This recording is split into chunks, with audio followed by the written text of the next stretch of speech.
ক্লান্ত দৃষ্টিতে মিসেস ইয়াসমিনের দিকে চেয়ে আছে চৈতি। এই ভীষণ জ্বরে সব পুড়ছে, শরীর মন আত্মা সব পুড়ে ছাই হয়ে যাচ্ছে। কেন এমন অস্থির লাগছে বুঝতে পারছে না কিশোরীর অবচেতন চিত্ত।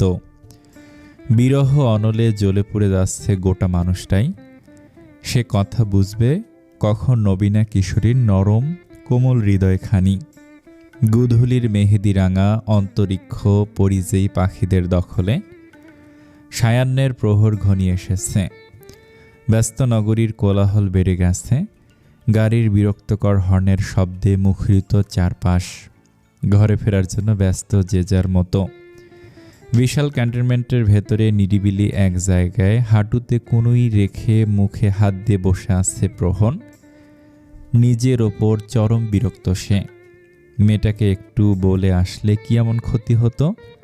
পরক্ষণেই মন বলে ওঠে, অসুস্থ ছিল তো, সারা রাত ছটফট করে সকালের দিকে ঘুমিয়েছিল। কি করে এই অসুস্থ মেয়েকে জাগিয়ে দিতাম আর? বিষণ্ণ অবস্থায় হঠাৎ আনমনে হেসে ফেলল প্রহন। একটা কথা মনে পড়তেই এক ঝাঁক ভালো লাগা এসে ছুঁয়ে গেল। গভীর নিদ্রায় মগ্ন কিশোরীর কপালে অধর ছুঁয়ে দেওয়ার কথা যে প্রহন ছাড়া কেউ জানে না, সে নিদ্রাময়ীও না। বিয়ে করতে না করতেই মেয়েটার প্রতি একটা আলাদা অদৃশ্য টান কোথা থেকে চলে এলো বুঝতে পারে না প্রহন। বসা থেকে উঠে দাঁড়ালো। সিও স্যারের সাথে দেখা হয়েছে, কথাও হয়েছে।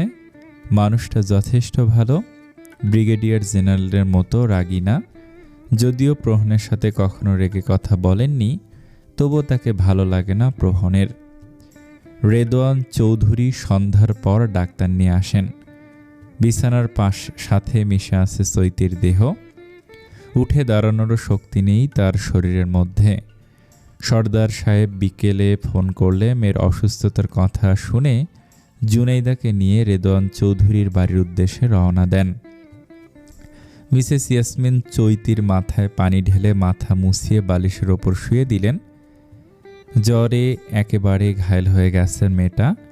ডাক্তার চৈতির শারীরিক অবস্থা দেখে স্যালাইন পুশ করে দেন। শরীর একেবারে দুর্বল হয়ে পড়েছে। থার্মোমিটারে শরীরের তাপমাত্রা মাপলে তা 104 ডিগ্রির ঘরে গিয়ে থামে। ওষুধ লিখে দিয়ে ডাক্তার বিদায় নিলেন। রেদওয়ান চৌধুরী মিসেস ইয়াসমিনকে চৈতির পাশে থাকতে বলে ডাক্তারকে এগিয়ে দিয়ে ফার্মেসি থেকে ঔষধ নিয়ে আসবেন জানিয়ে চলে যান। মিসেস ইয়াসমিনের ফোন বেজে ওঠে। মোবাইল হাতে নিয়ে দেখেন প্রহন ভিডিও কল দিয়েছে।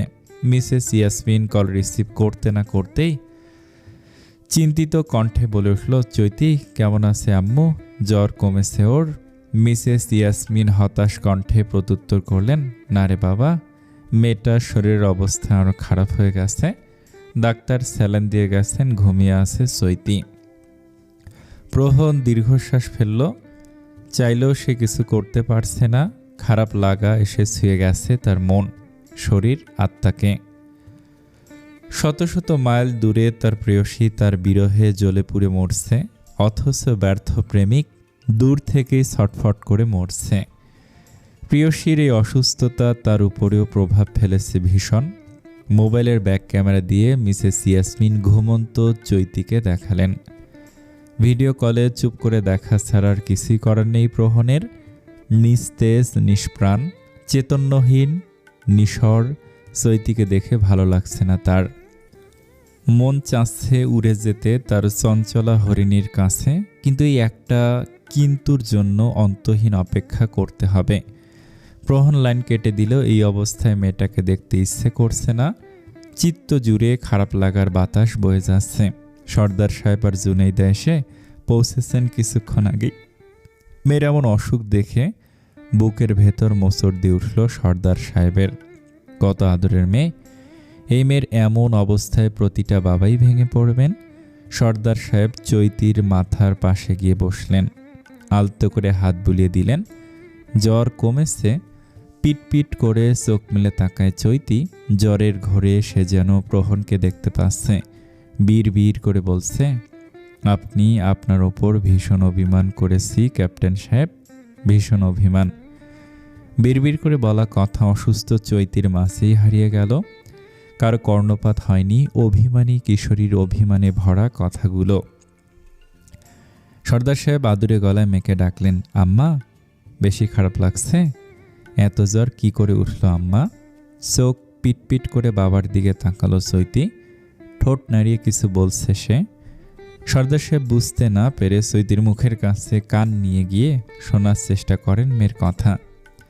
আপনি আমাকে কেন বলে গেলেন না? এই একটা কথাই বারবার করে বলছে চৈতি। মেয়ের কথায় কিছুই বুঝলেন না সর্দার সাহেব।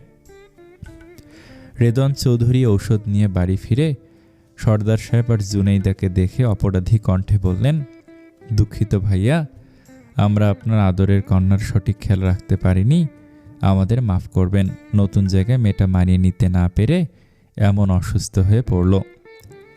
সর্দার সাহেব রেদওয়ান চৌধুরীর এমন ব্যবহারে মুগ্ধ হলেন।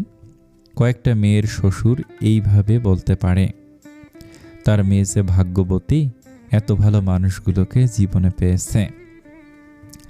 সর্দার সাহেব রেদওয়ান চৌধুরীকে জড়িয়ে ধরে বললেন, আমার মেয়ে সহজে অসুস্থ হয় না, একবার অসুস্থ হলে একেবারে ঘায়েল হয়ে বিছানায় সাথে লেগে যায়। ছোট থেকেই ও এরকম। সেদিন রাতে শরীর ঘামিয়ে সব জ্বর চলে গেল চৈতির শরীর ছেড়ে। ক্যানেলারটা হাত থেকে খুলে ফেলেছিলেন রেদওয়ান চৌধুরী। গভীর নিশুতি সরবরে ছেয়ে গেছে রাত। রাতজাগা পাখিদের ডাক ভেসে আসছে। নিস্তব্ধ পরিবেশ, ঝিঝি পোকার ডাক, মানুষজনের কথার শব্দ নেই। সবাই নিদ্রায় মশগুল হয়ে গেছে। ঘড়ির কাঁটা টুং টুং আওয়াজ করে জানান দিচ্ছে রাত 2টা বেজেছে। মিসেস ইয়াসমিনের মোবাইল বেজে উঠল। মোবাইলের রিংটনের শব্দ বেশ জোরেই শোনা যাচ্ছে। তন্দ্রা ভাব কেটে গেল মিসেস ইয়াসমিনের। কিছুক্ষণ আগে দুপাতে দু চোখের পাতা এক করেছিলেন। এত জোরে মোবাইলের রিংটনের আওয়াজে কানে যেতেই ঘুম ভাঙল চৈতির। মোবাইল হাতে নিয়ে প্রহনের নাম্বার দেখে দ্রুত কল রিসিভ করে চৈতির হাতে মোবাইল দিয়ে বললেন, তোর চিন্তায় আমার ছেলেটার ঘুম হচ্ছে না, কথা বলে ঘুমাতে বল, ওর আবার সকাল সকাল উঠতে হয়। চুলে খোঁপা করে বসা থেকে উঠে রুমের লাইট জ্বালিয়ে দিলেন মিসেস ইয়াসমিন। জল তেষ্টা পেয়েছে খুব, জগের মধ্যে জল নেই। হাতে জগ নিয়ে ডাইনিং টেবিলের দিকে গেলেন মিসেস ইয়াসমিন। কাঁপা কাঁপা হাতে কানের কাছে মোবাইল ধরল চৈতি। আম্মু, পিসি ঠিক আছে, জ্বর কমেছে? ওপাশ থেকে কোনো উত্তর পায় না প্রহন। চিন্তায় কপালের ভাঁজ গাঢ় হলো। কি হলো, কথা বলছো না কেন? কোনো জবাব নেই। রেগে গেল প্রহন। রাগী কণ্ঠে সিল্লি বলল, আর আমার ধৈর্যের পরীক্ষা নিও না, আমি কিন্তু এক্ষুনি চলে যাব, চাকরি গেলে যাক। ঘুমাননি কেন এখনো? অনেক অপেক্ষার পর প্রিয়সীর কণ্ঠস্বর শুনে কলিজায় পানি আসলো প্রহনের। এক নিমিষে হারিয়ে গেল সব রাগ। পিসি ঠিক আছে তুমি? জ্বর কমেছে? সুস্থ হয়েছ? শোনো না, আমি আর তোমাকে বৃষ্টিতে ভিজাবো না, তুমি চাইলেও কখনো ভিজতে দিব না। ঘুম চোখ মেলে তাকাতে পারছে না চৈতি। বিছানায় শুয়ে কানের কাছে মোবাইল রেখেই আস্তে আস্তে বলল, ঘুমিয়ে পড়ুন, আমি ঠিক আছি। সারাদিনের মতো এত খারাপ লাগা যেন এই মাঝরাতে ভালো লাগা হয়ে গেছে। মিসেস ইয়াসমিন রুমে এসে দেখেন কানের কাছে মোবাইল পড়ে আছে আর চৈতি ঘুমের রাজ্যে পাড়ি জমিয়েছে। মিসেস ইয়াসমিন মুচকি হাসলেন এই দুইজনের কাণ্ড দেখে। এত দ্রুত এরা এত আপন হয়ে উঠবে ভাবেননি তিনি। মোবাইল নিয়ে প্রহনের উদ্দেশ্যে আদেশী কণ্ঠে বললেন, বউয়ের জন্য আর চিন্তা করতে হবে না, আগের চেয়ে অনেক বেশি সুস্থ আছে। ঘুমিয়ে পড়েছে মেয়েটা, তুমিও ঘুমাও, সকালে ফ্রি হয়ে ফোন করে কথা বলে নিও। ওপাশ থেকে একটা ছোট্ট উত্তর এলো, আচ্ছা। লাইন কেটে গেল। চৈতির রুমের আলো নিভে গেল। চারিদিকে আবারও আলোহীন হয়ে গেল। শুধু দূরের রাস্তার পাশে দাঁড়িয়ে থাকা ল্যাম্পপোস্টগুলোর আলো রয়ে গেল। পথচারীকে পথ দেখানোর জন্য এই নিশীতেও যে নিশাচররা ঘুরে বেড়ায়। বালিশের ওপর মাথা রেখে উপরের দিকে তাকিয়ে আছে প্রহন। মিটিমিটি হাসছে সে। এমন উন্মাদ কখনোই ছিল না যে ছেলে। আজ সেই ছেলের মধ্যে কত কর্তব্য, পার্থক্য। একটা মানুষকে পুরোপুরি বদলে দেওয়ার নামই তো হয়তো ভালোবাসা। সেদিন রাতে কেউ একজন নীরবে বলে ওঠে, আমি কার পথেতে ছুটে চলি, যেন কার মায়াতে বাধা পড়েছে জীবন, যে ডুবে মরছি সেই মোহতে। অসুরার গাঢ় তমসাকে দূর করে দিতে আদিত্যর চমকদার মৃদু উদ্ভাসে ভরে উঠেছে ধরিত্রী। নগরীর অলিগলি ক্রমশ ব্যস্ত হয়ে পড়েছে মানুষের কোলাহলে। রাত্রি ফুরিয়ে প্রভাত এলো যে প্রতিদিনকার নিয়ম অনুযায়ী সবাই যে যার মতো নিজেদের কর্মস্থলে ছুটছে। ঘড়ির কাঁটায় তখন সকাল 8টা। চৈতির ঘুম ভেঙেছে অনেক আগেই, কিন্তু বিছানা ছেড়ে উঠতে ইচ্ছে করছিল না। শোয়া থেকে উঠে বসে আগের চেয়ে শরীর এখন অনেকটাই ভালো। জ্বর নেই, তাই সেটা বললেই চলে। স্বাভাবিক তাপমাত্রা আছে। হাঁটুতে কনুই রেখে 2 হাত দিয়ে চোখ কসলিয়ে নেয়। বিছানা থেকে নেমে ওয়াশরুমে চলে গেল ফ্রেশ হতে। মিসেস ইয়াসমিন চায়ের কাপে চুমুক দিতে দিতে জুনাইদার সাথে খোশ গল্পে মেতে উঠেছেন। রেদওয়ান চৌধুরী আর সর্দার সাহেব দুজনে মিলে বাজারে গেছেন। চৈতি ফ্রেশ হয়ে ড্রয়িং রুমের দিকে এগিয়ে যায়। চৈতিকে আসতে দেখে মিসেস ইয়াসমিন বসা থেকে উঠে দাঁড়ালো। দুই মাকে দেখে মুচকি হাসলো চৈতি। মিসেস ইয়াসমিন চৈতির কপালে হাত দিয়ে পরীক্ষা করলেন জ্বর আছে কিনা। চৈতির শরীরের স্বাভাবিক তাপমাত্রা অনুভব করে স্বস্তির নিঃশ্বাস ফেললেন মিসেস ইয়াসমিন। চৈতিরকে জুনাইদার পাশে বসতে বলে তিনি রান্নাঘরে চলে গেলেন চৈতির সকালের নাস্তা এনে দিতে। জুনাইদা চৈতির কপালে চুমু দিয়ে বললেন, আমি কত ভয় পেয়ে গিয়েছিলাম আমার মেয়েকে নিয়ে। চৈতি মায়ের কাঁধে মাথা রেখে ধীর কণ্ঠে বলে, আমি এখন ঠিক আছি তো, আর ভয় পেতে হবে না। জুনাইদা আলতো হাতে মেয়ের মাথায় হাত বুলিয়ে দিলেন। কিছুক্ষণ পর মিসেস ইয়াসমিন চৈতির জন্য গরম গরম পরোটা আর মাংস ভুনে নিয়ে আসলেন। চৈতির পাশে বসে নিজ হাতে খাইয়ে দিতে লাগলেন। মিসেস ইয়াসমিনের চৈতির প্রতি এহেন যত্ন দেখে প্রশান্তিতে বুক ভরে যায় জুনাইদার। অথচ সে কখনোই তার 2 ছেলের বউকে এমন করে খাইয়ে দেয়নি। মনে মনে আফসোস হলো তার। মনের গভীর থেকে চিন্তা করলেন বাড়িতে গিয়ে রূপা এবং শিফাকে হাতে তুলে খাইয়ে দিবেন, ঠিক চৈতিকে যেমন করে দিতেন। ওরা তো কোনো মায়ের আদুরের সন্তান। প্রহনদের বাড়িতে এতদিন হলো চৈতি এসেছে, অথচ সেদিন রাত ছাড়া দিনের বেলায় একবারও ছাদে যাওয়া হয়ে ওঠেনি তার। এক সিঁড়ি বেয়ে উপরে উঠতে যেতেই মিসেস ইয়াসমিনের ডাক পড়ল। চৈতি, প্রহন কল করেছে হয়তো। আমার রুমের মোবাইল বিছানার উপর থেকে মোবাইলটা নিয়ে দেখত। থেমে গেল চৈতি। দ্রুত সিঁড়ি বেয়ে নেমে দৌড়ে যায় মিসেস ইয়াসমিনের রুমের দিকে। বিছানার উপরে মোবাইল রাখা আছে। বাঁচতে বাঁচতে নিভৃত হয়ে গেল। মন খারাপ হয়ে গেল চৈতির। ফের বেজে উঠতে হাসি মুখে মোবাইল হাতে নিয়ে কল রিসিভ করতেই প্রহনের মুখটা ভেসে উঠল স্ক্রিনে। ভিডিও কল করেছে প্রহন। চৈতিকে দেখে মুচকি হাসল। ইউনিফর্ম পরিহিত অবস্থায় প্রহনকে দেখে কিছুক্ষণ চোখ আটকে গেল চৈতির। মুখে দাড়ি নিয়ে ক্লিন শেপ করা, অন্যরকম সুন্দর দেখাচ্ছে। ভালো আছো পিচ্ছি? জ্বর কমেছে? ঔষধ খেয়েছ? প্রহনের এত প্রশ্ন শুনিয়ে ভুরু যুগল কুঁচকে ফেলল চৈতি। এত প্রশ্ন কেউ একসাথে করে, আমি উত্তর দিব কি করে? প্রহন হেসে ফেলল। অধর জুড়ে হাসির রেখা টেনেই বলল, তুমিও তো এখন প্রশ্ন করলে। প্রশ্নের প্রত্যুত্তরে কি কেউ প্রশ্ন করে? প্রহনের অদ্ভুত যুক্তি ড্যাব ড্যাব করে চেয়ে রইল চৈতি। ভালো লাগছে কেন জানি, এইভাবে তাকিও না মেয়ে, প্রেমে পড়ে যাবে। প্রেম থমকালো চৈতি। রিফাত যখন তাকে প্রস্তাব দিয়েছিল ঠিক এই শব্দ উচ্চারণ করেছিল, প্রেম। মিসেস ইয়াসমিন রুমের দিকে এসেছিলেন দেখতে যে কে কল করেছে। চৈতিকে কথা বলতে দেখে নিশ্চিত হলেন যে প্রহনী কল করেছে। দরজার কাছ থেকেই চলে যান তিনি। চৈতি বিছানার উপর বসে পড়ল। ভুরু কুচকে প্রহন তাকিয়ে আছে চৈতির দিকে। কি হয়েছে পিসি, এমন উদাসীন হলে কেন? আপনি এত প্রশ্ন করেন কেন? হাসল প্রহন। আমার প্রশ্নের জবাবে তুমিও কেন প্রশ্ন করো বলো তো? চৈতি নিরুত্তর। কিছুক্ষণ নীরবতা পালন করে নিজে থেকেই বলল, কেমন আছেন? প্রহনের সোজা সাপটা উত্তর, ভালো না। চিন্তিত কণ্ঠে চৈতি বলে উঠল, কেন? তুমি যে এখনো বলনি তুমি ভালো আছো কিনা। বাচ্চাদের মতো প্রহনের এমন কথা শুনে খিলখিল করে হেসে উঠল চৈতি। প্রহন একরাশ মুগ্ধতা নিয়ে সে হাসি দেখতে ব্যস্ত হয়ে পড়ল। মনে মনে আউড়ে গেল, কখন মেয়েটা বড় হবে 18তে পা রাখলেই তার কাছে চৈতিকে নিয়ে যাওয়ার চিন্তা এখনই করে রেখেছে প্রহন। হাসি থামিয়ে ছোট করে বলল, ভালো আছি, আচ্ছা রাখছি, ফ্রি হয়ে রাতে কথা হবে, ঠিক আছে পিস্তি? আচ্ছা।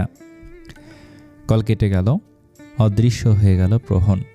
দৃষ্টির অগোচরে চলে গেল। কাছ থেকে কথা বলার যে অনুভূতিটা, তা কি আর ভিডিও কলে পাওয়া যায়? ডিফেন্সে চাকরি করলে এই এক সমস্যা, কিছুক্ষণ কথা বলারও সময় নেই যেন।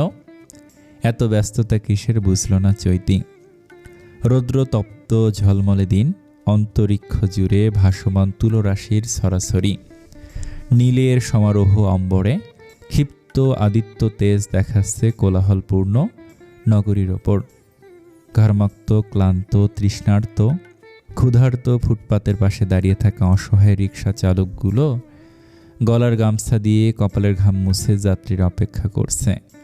ময়লার স্তূপে ক্ষুধার্ত কাকগুলো ঠোঁট দিয়ে খুঁটিয়ে খুঁটিয়ে খাবারের সন্ধান করতে ব্যস্ত। মাঝে মাঝে কর্কশ গলায় কাকা বলে উড়ে এসে আবারও ব্যস্ত হচ্ছে খাদ্যের সন্ধানে। রেদওয়ান চৌধুরী আর সর্দার সাহেব বাজার থেকে এসে ড্রয়িং রুমের সোফায় বসে হাসি তামাশায় মেতে উঠেছেন। মাথায় কাপড় দিয়ে চৈতি যখন তাদের পাশ কাটিয়ে চলে যাচ্ছিল, তখন সর্দার সাহেব ডাক দিলেন, আম্মা এদিকে আয়। বাধ্যমের মতো বাবার কাছে গিয়ে দাঁড়ালো চৈতি। সর্দার সাহেব মেয়েকে নিজের পাশে বসিয়ে দিয়ে বললেন, শ্বশুরকে নাকি তুই এখনো আব্বু বলে ডাকিসনি আম্মা? উনিও তো আমার মতোই তোর এক আব্বু। হঠাৎ বাবার এমন কথায় খানিক লজ্জা পেল চৈতি। রেদওয়ান চৌধুরীর সঙ্গে এখনও তার তেমন কোনো কথা হয়নি। বাবার কথার প্রত্যুত্তরে কি বলা উচিত তা বুঝতে না পেরে চুপ করে মেসের দিকে তাকিয়ে রইল সে। রেদওয়ান চৌধুরী হেসে বললেন, আহ ভাই, ওর সাথে তো আমার এখনও তেমন কথা হয়নি। বাচ্চা মেয়ে, হুট করে কি আর অন্য একজনকে আব্বু বলে ডাকতে পারবে? সময় হোক ঠিক ডাকবে। রান্নাঘর থেকে মিসেস ইয়াসমিনের ডাক পড়ল, চৈতি মা একটু এদিকে আয় তো। চৈতি বসা থেকে উঠে রান্নাঘরের দিকে চলে গেল। মিসেস ইয়াসমিন চৈতির হাতে এক গ্লাস শরবত ধরিয়ে দিয়ে বললেন, যা গরম পড়েছে, আজ শরবতটা খেয়ে বিশ্রাম করবি বুঝলি। জুনাইদা তেলের মধ্যে মাছের টুকরো ছাড়তে ছাড়তে বললেন, এই মেয়ে করবে বিশ্রাম, আপনার মনে হয় আপা? জুনাইদার কথা শুনে মিসেস ইয়াসমিন চৈতির দিকে তাকিয়ে কড়া গলায় বললেন, বিশ্রাম না করলে আমার কাছ থেকে মাইর খাবে ও।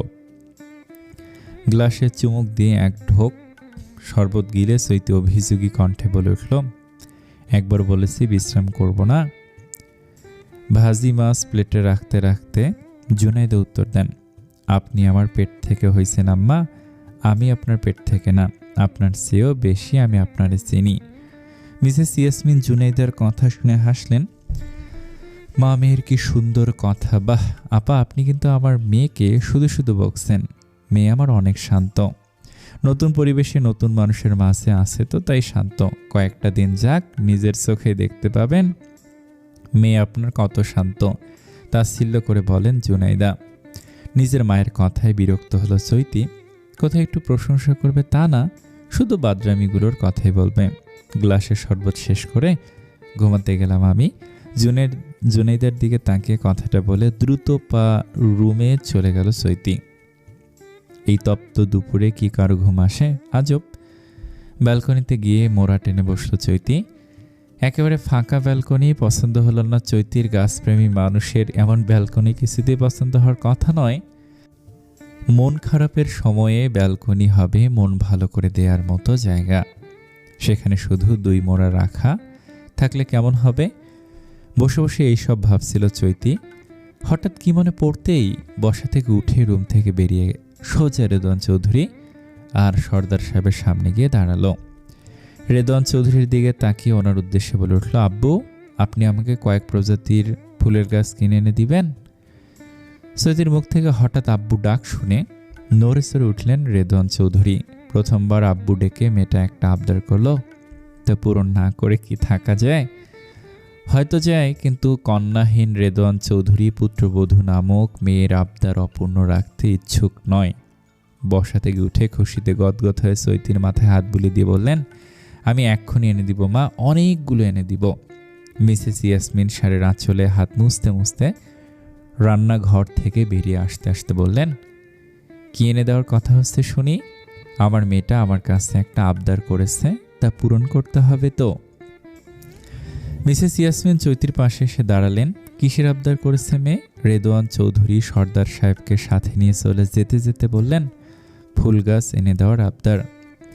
রেদওয়ান চৌধুরীর চলে যাওয়ার দিকে অবাক দৃষ্টিতে তাকিয়ে রইল চৈতি।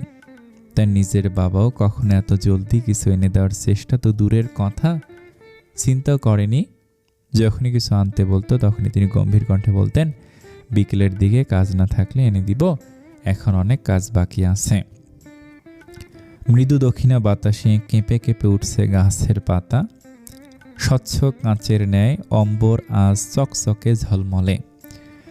নীলিমা নীলে সেজেছে নির্দের দেখা সে অন্তরিক্ষে। আদিত্যর রঙিলা প্রভা এসে লুটুপুটি খাচ্ছে ছাদ জুড়ে। দুপুরের খাবার খেয়ে সবাই যখন ভাত ঘুম দিতে ব্যস্ত, চৈতি তখন ছাদের রেলিং ধরে দাঁড়িয়ে রোদ গায়ে মাখতে ব্যস্ত। কপালে ঘাম জমেছে, নাকের ডগায় বিন্দু বিন্দু ঘাম সূর্যের আলোয় চিকচিক করছে। ওড়না দিয়ে কপালের ঘাম মুছে নিয়ে নেত্রপল্লব বন্ধ করে ফেলল। ছাদটা তার পছন্দ হয়নি, একদমই পছন্দ হয়নি। শুনশান ছাদ, একটা গাছ তো দূরের কথা, টবও তার চোখে পড়েনি। এত বড় একটা ছাদ, অথচ একটা চারা গাছেরও কত অভাব। অদ্ভুত মানুষ তো এরা। ছাদে দাঁড়িয়ে থাকতে আর ইচ্ছে করছে না চৈতির। দ্রুত পা চালিয়ে সিঁড়ি বেয়ে ছাদ থেকে নেমে রুমে চলে গেল। ব্যালকনিতে এখন যেন বসন্ত এসেছে। মিসেস ইয়াসমিনের সাহায্যে বেশ সুন্দর করে গুছিয়ে টবের গাছগুলো সাজিয়েছে চৈতি। মানুষগুলো একদমই গাছপ্রেমী না। মনে মনে ভাবল সে, রেদওয়ান চৌধুরীকে গাছ আনতে বললে তিনি অনেকগুলো নিয়ে আসেন একসাথে। ব্যালকনিতে সবগুলোর জায়গা হলো না। বাইরের উঠোনে রেখেছেন রেদওয়ান চৌধুরী। বাকি থাকা গাছগুলোর কথা মনে পড়তেই ঠোঁটে হাসি ফুটে ওঠে চৈতির। ব্যালকনি থেকে রুমে এসে বিছানার দিকে চোখ পড়তেই থ মেরে দাঁড়িয়ে গেল সে। মিসেস ইয়াসমিনের মোবাইলের স্ক্রিনে আলো জ্বলছে। কি মনে করে যেন চৈতি মোবাইলটা হাতে নিতে দেখে প্রহনের কল। ফোন সাইলেন্ট করে রাখা। বিড়বিড় করে সে বলে উঠল, ভাগ্যিস দেখছিলাম। কল রিসিভ করার আগে কেটে গেল। বিরক্ত হলো চৈতি, দাঁত কিরমির করে বলল, অদ্ভুত তো, আমি যতবারই কল রিসিভ করতে যাই ততবারই কল কেটে যায়, অসহ্য। মোবাইল হাতে বিছানায় বসে পড়ল। স্ক্রিনের দিকে তাকিয়ে ভাবছে আবার কখন কল আসবে। বেশিক্ষণ অপেক্ষা করতে হলো না, কল আসলো, রিসিভ করলো। ভিডিও কলে প্রহনের হাসি মাখা বদন দেখে চৈতি প্রশ্ন ছুড়ল, আপনি সবসময় ভিডিও কল করেন কেন? ভুরু কুঁচকে গেল প্রহনের। ভিডিও কল করলে এত সমস্যা কেন মেয়েটার? মনে মনে বলল সে। প্রহনের উত্তর না পেয়ে আবার বলল, কবিও কল করলেই তো পারেন, অডিও কল করলেই তো পারেন, আমি তো এখন অনেকটাই সুস্থ আছি। চৈতির এহেন কথায় রাগ হলো প্রহনের, সাথে বিরক্ত। কিছু না বলেই কল কেটে দিল। আজ আবারও বাবা মায়ের প্রতি রাগ হচ্ছে। সেই প্রথম দিনের মতো এই মেয়ের সাথে বিয়ে না দিলেও পারতেন। গাল ফুলিয়ে দীর্ঘশ্বাস ফেলল প্রহন। মুডটাই নষ্ট করে দিল। বিরক্ত মাখা কণ্ঠে কথাটা বলেই নেত্রজোড়া বন্ধ করে বালিশে মাথা এলিয়ে দিল।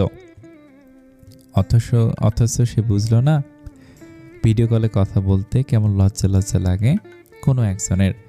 তাই তো এই কথা বলেছে সে। মুখের সামনে মোবাইলটা ধরে রাখতে হয়, অস্বস্তি জেকে বসে তখন। সেই কথা প্রহন জানে না। বিস্মিত নয়নে হাতের মুঠোয় ধরে রাখা মোবাইলটার দিকে তাকিয়ে আছে চৈতি। হঠাৎ করে কল কেটে দেওয়ার মানেটা বোধগম্য হলো না তার। মৌন মুখে বিছানে বসে রইল, কল ব্যাক করার সাহস পেল না। সে যে ভীষণ ভীতু শুধু প্রহনের কাছে। রুম থেকে আর বের হলো না চৈতি, মৌন মুখে বিছানে শুয়ে পড়ল। ক্যান্টিনে বসে দাঁত কিরমির করে খাচ্ছে প্রহন। মেজাজটাই বিগড়ে আছে। কফি খাবেন স্যার? পাশের এক ওয়েটার এর কথা শুনে তার দিকে ফিরে তাকে বলল, কড়া লিকারের চা দাও, কফি খাবো না। স্যার কাপে চুমুক দিতেই মোবাইল বেজে উঠল। স্ক্রিনে ভেসে আসছে মায়ের নামটা। প্রহন কল রিসিভ করে গম্ভীর কণ্ঠে বলল, বলো কি বলবে। ওপাশ থেকে কোনো সাড়া পেল না। প্রহন আবার বলল, আম্মু চুপ করে থাকা আমার একদম পছন্দ না। তবু রেসপন্স না পেয়ে প্রহন কিছুক্ষণ চুপ করে থেকে বলল, চৈতি কি হয়েছে? কথা বলছো না কেন? সমস্যা কি? প্রহনের মুখ থেকেই প্রথম নিজের নাম শুনল চৈতি। পিচ্চি ডাকটাকে কেন জানি মিস করেছে সে। প্রহনের মুখ থেকে পিচ্চি ডাকটা শুনতে অভ্যস্ত হয়ে পড়েছিল। মলিন কণ্ঠে বলল, আপনি কি আমার কথায় রেগে আছেন? হাতের মধ্যে কপাল ঠুকলো প্রহন। রাগিয়ে দিয়ে আবার জিজ্ঞেস করছে, রেগে আছি কিনা? আজব তো, আপনি তো আমার চোখের সামনে নাই, তাই বুঝতে পারছি না রেগে আছেন কিনা। আমার কথায় রাগ করে থাকলে দুঃখিত আমি। আসলে আমি ভিডিও কলে কথা বলতে স্বস্তি বোধ করি না। চৈতি শেষের কথাটা শুনে প্রহনের রাগ উড়ে উড়ে গেল। আচ্ছা, কিন্তু এখন থেকে অভ্যাস করে ফেলো, বুঝেছো পিসি? চৈতি ছোট্ট করে উত্তর দিল, হুম। সেবার প্রথম ভীতু মেটার সব ভয় ভীতি একপাশে সরিয়ে রেখে প্রহনকে নিজে থেকে ফোন করেছিল। শান্ত কণ্ঠে খুব সহজেই নিজের অসুবিধার কারণ তুলে ধরেছিল। প্রতিদিনকার নিয়মে পূর্ব দিগন্তে সূর্য উদয় হচ্ছে, আবার পশ্চিম দিগন্তে অস্ত যাচ্ছে। ঘড়ির কাঁটা ঘুরে ঘুরে সময় পার করছে। নদীর স্রোত বহমান, থেমে নেই কারো জন্য। নিজেদের নিয়মে যে যার মতো ব্যস্ত। চৌধুরী বাড়ির অনেক কিছুই পরিবর্তন হয়েছে। বাড়ির ছাদ এখন বিভিন্ন প্রজাতির গাছে সেজে উঠেছে। ব্যালকনিতেও শান্তির বসন্ত এসেছে যেন। ফুলের সুবাসে ভরে থাকে চারপাশ। এই সব কিছুর পরিবর্তন হয়েছে শুধু চৈতির জন্য। নতুন স্কুলে ভর্তি হয়েছে আজ 2 মাস চলছে। চোখের পলকেই পেরিয়ে গেল 2 মাস। অন্তরিক্ষের পূর্ব দিগন্ত যেন আদিত্যর লালাভ আভায় আচ্ছাদিত। চৈতি তখন গভীর নিদ্রায় আচ্ছন্ন। ঘড়ির কাঁটায় সকাল 5:45। মিসেস ইয়াসমিন সেই কখন থেকে ডেকে যাচ্ছেন, অথচ মেয়ের ঘুম ভাঙার কথাই নেই। এত সকালে চৈতিকে ঘুম থেকে ডেকে তোলার একটাই কারণ, রাতে সে পড়া ফাঁকি দিয়ে ঘুমিয়ে পড়েছে, কোনো পড়াই শেষ করেনি। মিসেস ইয়াসমিন জানালার পর্দা সরিয়ে দিলেন। অন্ধকার ঘর আলোয় ভরে গেল এক নিমিষেই। চোখে মুখে আলো পড়তেই ভুরু যুগল কুঁচকে ফেলল চৈতি।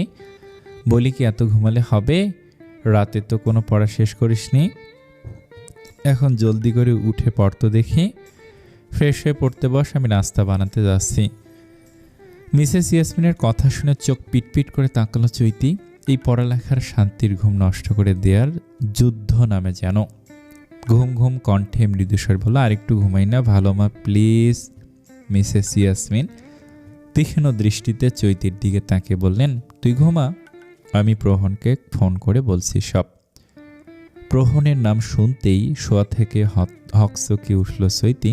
2 হাত দিয়ে এলোকেশগুলোকে খোঁপা করে ভীতু কণ্ঠে বলল, না না, তার দরকার নেই, আমি উঠে গেছি তো। মিসেস ইয়াসমিন হাসলেন। কোনো এক অজ্ঞাত কারণে মেয়েটা প্রহনকে প্রচণ্ড ভয় পায়। এই তো সেদিন কার সাথে কার কথা স্কুলে ক্লাস টেস্ট পরীক্ষা হবে, কিন্তু চৈতি পড়তেই রাজি না। তার ঝোঁক পড়েছিল ঘুমের ওপর। ঘুম থেকে না ওঠার জন্য 2 দিন স্কুলে যায়নি সে। সুযোগ পেলেই ঘুমিয়ে পড়ত। তেমনি পড়ার টেবিলে মাথা রেখে যখন ঘুমিয়েছিল, তখন মিসেস ইয়াসমিন প্রহনকে ভিডিও কল দিলেন। চৈতির এইসব কাণ্ড দেখে হাসতে হাসতে শেষ প্রহন। মায়ের করা আদেশ চৈতিকে যেন আচ্ছা মতো বকে দেয়। মেয়েটা থেকে একদম ভয় পায় না। প্রহনকে যেহেতু একটু ভয় পায়, সেহেতু ওর বকা খেলে আর এমন ঘুমিয়ে পড়বে না। সেবার প্রহনের ধমক খেয়ে সোজা হয়ে যায় চৈতি। তারপর থেকেই প্রহনকে বলে দেওয়ার কথা বললেই চৈতি ঘুম থেকে উঠে যায়। প্রহন তাকে একটা কথা বলেছিল, যা মনে পড়লেই বুকের ভেতর মোচড় দিয়ে ওঠে, পিচ্ছি তুমি যখন ঘুমিয়ে থাকবা তখন আমি তোমার সামনে হাজির হয়ে যাব। কানের নিচে ঠাস করে এটা চুমু দিয়ে বলবো, আমাকে ছাড়া এত ঘুম আসে কোত্থেকে। মিসেস ইয়াসমিন রুম থেকে বের হয়ে যেতে যেতে বললেন, আমি নাস্তা বানাতে যাচ্ছি, তুই ফ্রেশ হয়ে পড়তে বস। ঠোঁট ফুলিয়ে মিসেস ইয়াসমিন চলে গেলে যাওয়ার দিকে তাকিয়ে রইল এবং বিড়বিড় করে বলল, সব সময় ওনারা ভয় দেখাবে, সবাই পচা হয়ে গেছে।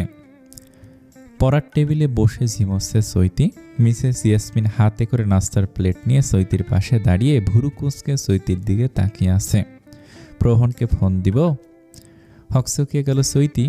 2 হাত দিয়ে চোখ কষলিয়ে অসহায় দৃষ্টিতে মিসেস ইয়াসমিনের দিকে তাকিয়ে বলল, ঘুমাচ্ছি না তো, চোখ বন্ধ করে পড়ছি তো মনে মনে। মিসেস ইয়াসমিনের খুব হাসি পাচ্ছে। বেশ কিছুক্ষণ ধরেই তিনি চৈতির পাশে দাঁড়িয়ে আছেন আর তাকে বলছে সে ঘুমাচ্ছে না। নাস্তার প্লেট টেবিলের ওপর রেখে চৈতির উদ্দেশ্যে বললেন, আমার চুল কি হাওয়ায় পাকছে? চৈতি চট করে বলে উঠল, এখনও সব পাকেনি তো, মাত্র কয়েকটা। আমি ওইগুলোর কথাই বলেছি। ইয়াসমিন, তুমি মেয়েটাকে এমন গোয়েন্দার মতো জেরা করছো কেন? কথাটা বলতে বলতে চৈতির পড়ার রুমের ভেতর প্রবেশ করেন রেদওয়ান চৌধুরী। শ্বশুরকে দেখে উঠে দাঁড়ালো চৈতি। মাথায় কাপড় দিয়ে ওনার কাছে গিয়ে অভিযোগী কণ্ঠে বলল, দেখেছেন আব্বু? ভালো আম্মু, শুধু ওনার ভয় দেখেন আমাকে। রেদওয়ান চৌধুরীর মাথায় হাত বুলিয়ে দিলেন। তার কথা বুঝতে না পেরে বলল, কার ভয় মা? চৈতি নিঃস্বর উত্তর দেয়, আপনার ছেলের। চৈতির উত্তর শুনে হা হা করে হেসে ওঠেন রেদওয়ান চৌধুরী। বোকা মেয়ে, প্রহন তো অনেক দূরে আছে, ওর ভয় দেখালে কি হবে? আর ওরে বললেও কি হবে? ও তো আর এসে তোকে বকতে পারবে না। দূর থেকে বকলে ওইসব গায়ে মাখতে নেই। দিলা তো ভয় ভাঙিয়ে দিলা। ওরে এখন কি করে পড়াতে বসাবো তা শুধু তুমি জানো, আমি আর নেই এইসবের মধ্যে। কথাগুলো বলে মিসেস ইয়াসমিন রুম থেকে বেরিয়ে গেলেন। রেদওয়ান চৌধুরী মিসেস ইয়াসমিনের কথার অর্থ বুঝতে পেরে দাঁত দিয়ে জিহ্বা কাটলেন। কি যে ভুল করেছেন এখন বুঝতে পারছেন তিনি। চৈতির দিকে তাকিয়ে দেখলেন চৈতি ঠোঁটে শয়তানি হাসির রেখা টেনে ওনার দিকে তাকিয়ে আছে। রেদওয়ান চৌধুরী আবার বললেন, প্রহন দূর থেকে বকলে হয়তো তোর সমস্যা নেই, কিন্তু ও কি একবারও বাড়িতে আসবে না নাকি? তখন কিন্তু সামনে থেকে বকা দিবে, মারতেও পারে। রেদওয়ান চৌধুরীর কথা শুনে বেলুনের মধ্যে চুপসে গেল চৈতি। মুখের ভাবভঙ্গি বদলে গেল নিমিষেই। চুপচাপ হেঁটে গিয়ে পড়ার টেবিলের সামনে রাখা চেয়ারে গিয়ে বসল। গ্লাসে রাখা পানিগুলো এক ঢোকে খেয়ে বইয়ের দিকে চোখ বড় বড় করে তাকালো। সব পড়াই যেন নতুন নতুন লাগছে, অথচ এই পড়াগুলো আজ 3 দিন ধরে পড়ে যাচ্ছে। রেদওয়ান চৌধুরী সামাল দিতে পারার খুশি দিয়ে গদগদ করতে করতে মিসেস ইয়াসমিনের কাছে চলে গেলেন। সেখানে গিয়ে বললেন, ইয়াসমিন, চৈতিকে পড়ার টেবিলে বসিয়ে রেখে এসেছি আমি, কত শান্ত হয়ে পড়ছে এখন। মিসেস ইয়াসমিন এক পলক রেদওয়ান চৌধুরীর মুখের দিকে তাকিয়ে নিজের কাজে ব্যস্ত হলেন। স্কুল থেকে বাড়ি ফেরার সময় স্কুলের গেটের সামনে দাঁড়িয়ে আছে চৈতি। রেদওয়ান চৌধুরী নিতে আসবেন, প্রতিদিন আসেন। রৌদ্র উজ্জ্বল ঝলমলে দিন ধীরে ধীরে হারিয়ে যাচ্ছে কৃষ্ণ বর্ণের নীরদের তলে। ঊর্ধ্ব দৃষ্টিতে আকাশের দিকে তাকালো চৈতি। মেঘ জমেছে, বৃষ্টি আসবে হয়তো, বর্ষার মৌসুম ঘনিয়ে আসছে। চোখের পালকে চারদিক অন্ধকার হয়ে উঠল। চৈতি সেই জায়গায় স্থির হয়ে দাঁড়িয়ে আছে। স্কুল ছুটি হয়েছে, 20 মিনিট হয়ে যাচ্ছে, কিন্তু এখনও রেদওয়ান চৌধুরীর দেখা নেই। এত দেরি কখনো হয়নি কখনো। বাতাস বইছে, ঝিরঝির বৃষ্টির ফোঁটা গায়ে পড়তেই তাদের ওপর নিষেধাজ্ঞা জারি করে উঠল কিশোরীর অবচেতন চিত্ত। হৃদে স্পন্দন বেড়ে গেল। মনের ভিতর থেকে অনবরত এক চৈতি যেন নিষিদ্ধের দাবিতে ঝংকার করে বলে, আমার গায়ে পড়ো না বৃষ্টি, আমি তাকে ছাড়া ভিজব না। কৃষ্ণবর্ণ নীরদের ঘন বর্ষণের ঝুমঝুম শব্দে স্পষ্ট। বৃষ্টির পানিতে টইটুম্বুর পিচ ঢালা পথ, পরিবেশ ঝাপসা, টিনের চারে বৃষ্টি পড়ার শব্দে মুখরিত চারপাশ। নিষেধাজ্ঞা ভেঙে বৃষ্টির এক ফোঁটা পানি কিশোরীর শরীরে স্পর্শ করতেই পারেনি। বৃষ্টির পানি গায়ে পড়ার আগেই মাথার ওপর ছাতা ধরে না দেখা আগন্তুক হাত ধরে টেনে নিয়ে দৌড়ে গিয়ে দোকানের ছাউনির নিচে দাঁড় করিয়ে দেয়। বৃষ্টির পানি ছিটকে পড়বে বলে পায়ের সামনে ছাতা বসিয়ে দেয় লোকটা। আননখানি চোখে পড়তে বিস্ময়ে কিং কর্তব্য বিমূঢ় হয়ে যায় চৈতি। কিয়ৎক্ষণ মানুষটার দিকে অবাক নয়নে তাকিয়ে থাকে। তার সামনে দাঁড়িয়ে থাকা মানুষটা ভুরু নাচে মুচকি হেসে চৈতির দিকে গিয়ে এসে কানের কাছে ফিসফিস করে বলে, আমাকে ছাড়া একা তোমাকে কখনো বৃষ্টিতে ভিজতে দিতাম না আমি, তাই তো বৃষ্টি শুরু হবার খানিক পূর্বেই চলে এসেছি। ম্যাজিক দেখেছো বৃষ্টি? বলে হাসল প্রহন। কণ্ঠনালীতে কথা আটকে গেল চৈতির। আরও এক দফা অবাক হলো সে। মনে মনে ভাবল, মনের কথা বুঝলো কি করে উনি? কিন্তু মুখ ফুটে একটা শব্দ বের হলো না। এই মানুষটাকে কাছ থেকে দেখার তীব্র তৃষ্ণার্ত নেত্রপল্লব যেন প্রশান্তিতে শুধু চেয়েই রইল। চৈতিকে এমন ড্যাব করে তাকিয়ে থাকতে দেখে ভুরু যুগল কুঁচকে ফেলল প্রহন। তার কাছ থেকে কিছুটা সরে এসে বলল, আমি এসে খুশি হওনি তুমি? খুশি না মানে? আমার তো লাফাতে ইচ্ছে করছে। মনের কথা মনে রইল, মুখ ফুটে বলা হলো না। প্রহনের দিক থেকে চোখ সরিয়ে নিল চৈতি। ধীর কণ্ঠে বলল, আপনি যে আজ আসবেন বলেননি তো? কোমরে 2 হাত রেখে বাইরের বৃষ্টির পানির দিকে তাকিয়ে গাল ফুলিয়ে ফোঁস করে একটা নিঃশ্বাস ছাড়ল প্রহন। রাস্তায় জমে থাকা পানির দিকে তাকিয়ে বলল, আমি নিজেই জানতাম না যে আজ আসবো। প্রহনের দিকে ভুরু কুঁচকে তাকালো চৈতি। বুঝতে না পেরে বলল, মানে? ঘাড় ঘুরিয়ে চৈতির মুখের দিকে তাকিয়ে প্রহন জবাব দিল, মাঝরাতে হঠাৎ ঘুম ভেঙে যায়। বাড়িতে আসার জন্য ইচ্ছে করছিল খুব, ছুটি তো সহজে পাওয়া যাবে না। তখন একটা শয়তানি বুদ্ধি উদয় হলো, ওটাই প্রয়োগ করে বাড়িতে চলে এসেছি। সেটা আবার কেমন বুদ্ধি? রাত তখন প্রায় 2টা। সিও স্যারকে ফোন করে বললাম, স্যার আমার আম্মু খুব অসুস্থ, আইসিইউতে অ্যাডমিট করা হয়েছে। আমি তার একমাত্র ছেলে, তাই আমাকে দেখতে চাচ্ছেন খুব। প্রহনের কথা শুনে থ মেরে যায় চৈতি। কি মারাত্মক মিথ্যা বললেন উনি। আপনার এমনটা বলা উচিত হয়নি। জানি, কিন্তু মাঝে মাঝে বলতে হয়। তুমি দ্রুত বড় হয়ে যাও, তাহলে আর বলতে হবে না। প্রহনের অধর জুড়ে শয়তানি হাসি। চৈতি বড় করে একটা দীর্ঘশ্বাস ফেলল।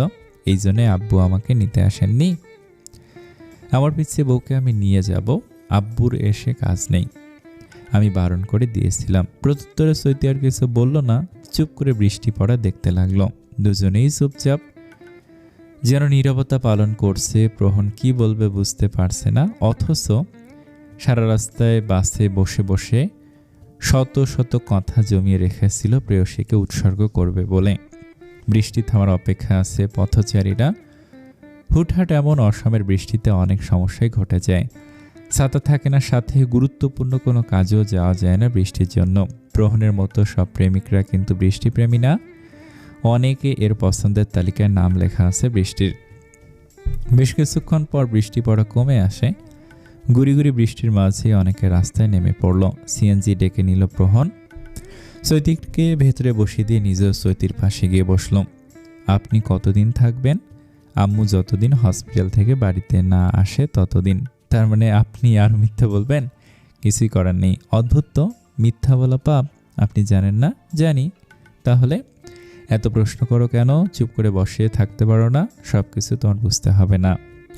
প্রহনের কথায় খারাপ লাগলো চৈতির, সাথে রাগ, অভিমানও হলো। বললাম না কথা, করলাম না প্রশ্ন, কি হবে? কিচ্ছু না। আমার সাথে কথা বলতে আসুক শুধু, একদম কথা বলবো না। গাল ফুলিয়ে বাইরের দিকে দৃষ্টি নিক্ষেপ করলো চৈতি। প্রহন চৈতির দিকে তাকিয়ে আফসোসের সুরে বলল, ধুর, শুধু শুধু বকলাম মেয়েটাকে। ভেজা চুল তোয়ালে দিয়ে মুছতে ব্যস্ত চৈতি। স্কুল থেকে বাড়ি ফিরে টাটকা একটা গোসল না করলে শরীরটা কেমন ম্যাচ ম্যাচ করে চৈতির।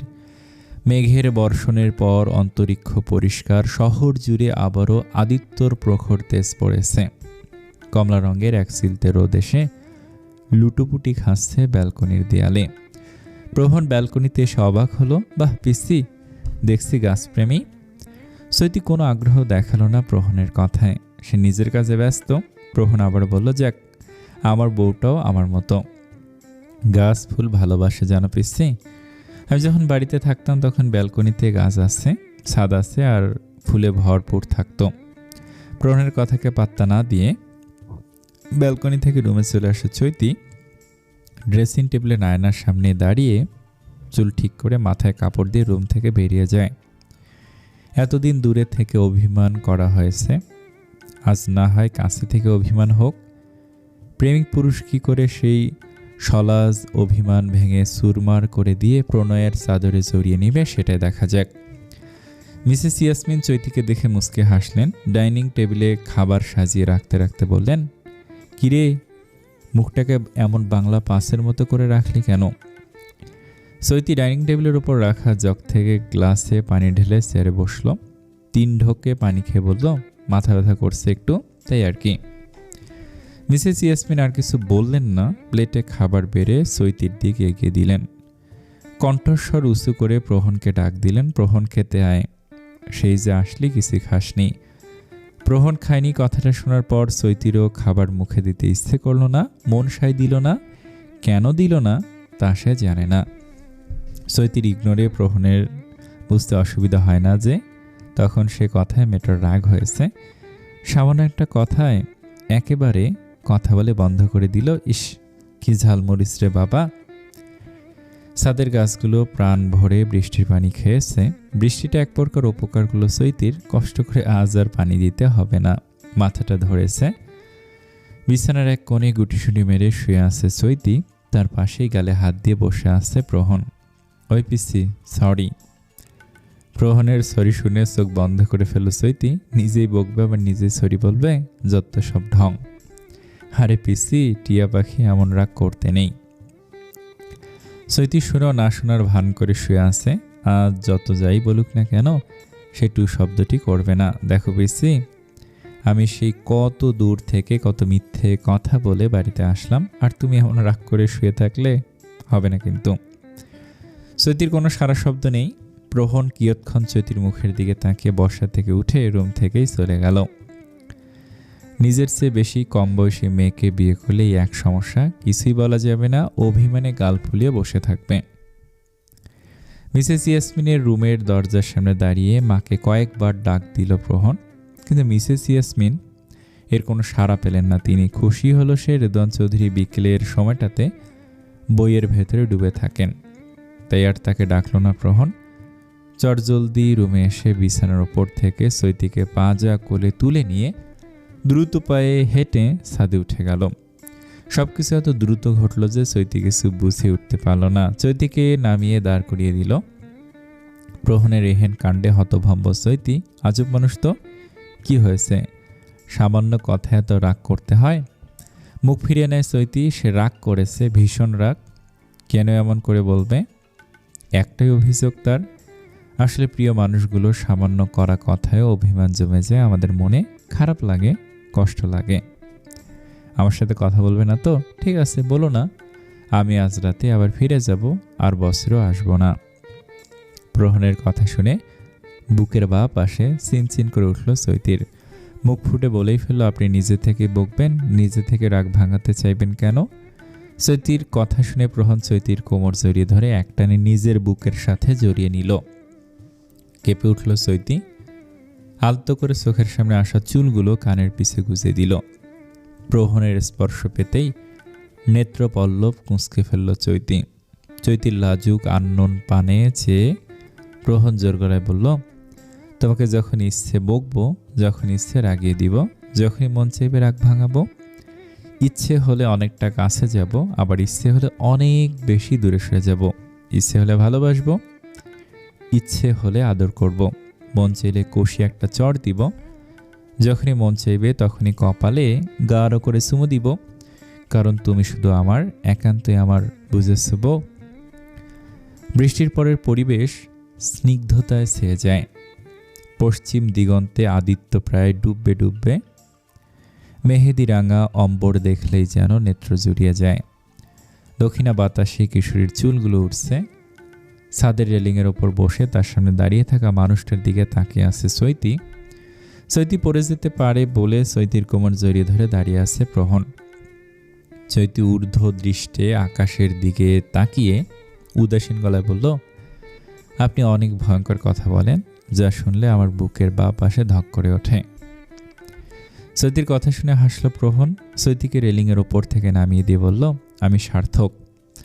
প্রহনের উত্তর শুনে ভুরুজোড়া কুঁচকে গেল চৈতির। বুঝতে না পেরে বলল, মানে বড় হওয়া বুঝতে পারবে, এখন নিচে চলো, সন্ধ্যা হয়ে আসছে। চৈতি আর কিছু বলল না, জানতেও চাইল না, কারণ সে ভালো করে বুঝতে পেরে গেছে বক বক করে মাথা নষ্ট করলেও প্রহন কিছুই বলবে না, নিজে থেকে বুঝে নিতে হবে, জানা আছে চৈতির। প্রহন ছাদ থেকে নামার আগেই চৈতি নেমে পড়ে। ড্রয়িং রুমের সোফায় বসে চা খাচ্ছে রেদওয়ান চৌধুরী।